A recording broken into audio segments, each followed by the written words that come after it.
Le cégep est différent du secondaire par sa nouvelle liberté qu'il procure. Il y a de nouvelles responsabilités qui viennent avec ça, cependant. Ces responsabilités-là sont définies par les actions que tu poses, puis aussi par les choix que tu fais. C'est sûr que quand on rentre au cégep, l'autonomie, il faut en avoir. Mais le moyen d'être autonome, c'est d'être organisé.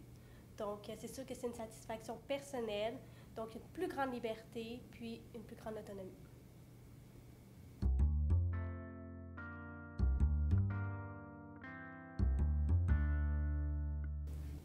Une semaine typique de cégep, c'est pas comme au secondaire. Au secondaire, il y avait des cycles de 9 jours.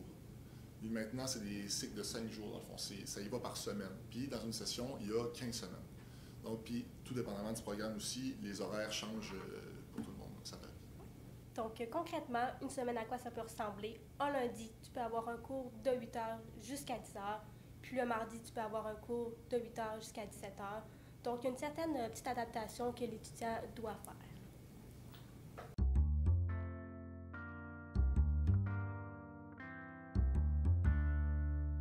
Oui, c'est compatible, mais ça peut être difficile. Exemple, si tu pratiques un sport d'élite ou que tu fais des stages, ça peut être difficile d'agencer le travail et les études. Mais il est conseillé, si c'est une option, tu peux le faire, il est conseillé de faire entre 12 heures et 16 heures maximum de travail hors cours. Effectivement, il faut toujours se réserver du temps pour aussi faire ses travaux, faire ses devoirs aussi, prendre soin de soi, s'alimenter, faire son lavage dans l'appartement, faire son ménage.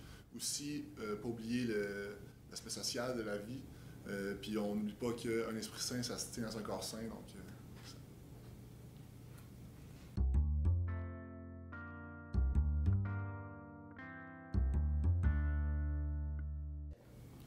Au cégep, ce qui aide à être organisé, c'est avant tout l'agenda qu'on reçoit, l'agenda papier qu'on reçoit à chaque rentrée.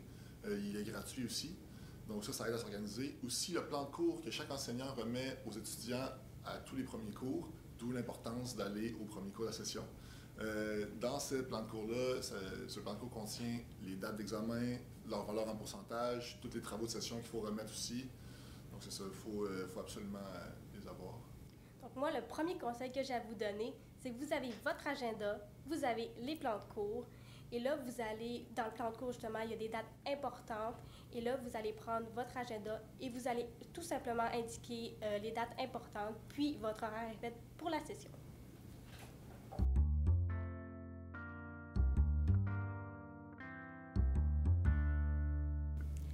Bien, premièrement, le cégep offre un bon encadrement. Donc, les enseignants sont très disponibles via Colnet. Colnet, en fait, c'est un réseau, un mode de communication qui nous aide à communiquer avec les enseignants, mais aussi avec les autres étudiants. Puis aussi, on a des services adaptés. Donc, les étudiants qui ont des problématiques, par exemple, qui ont une dysphasie, une dyslexie, un trouble du spectre de l'autisme, pour ne nommer que ceux-ci, peuvent s'y inscrire et avoir des services à eux.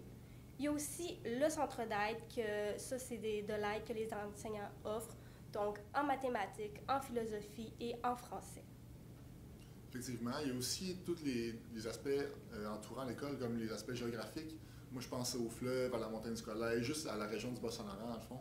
Il y a aussi toutes les activités communautaires dans le cégep, que ce soit le sport intramural ou l'improvisation du jeudi soir ou les micros ouverts le mercredi. Puis aussi que c'est un cégep qui est très humain, l'aspect humain est très présent. Les étudiants, on se reconnaît par nos prénoms, les enseignants aussi, tout le personnel même. Donc c'est ça qui rend le cégep vraiment convivial.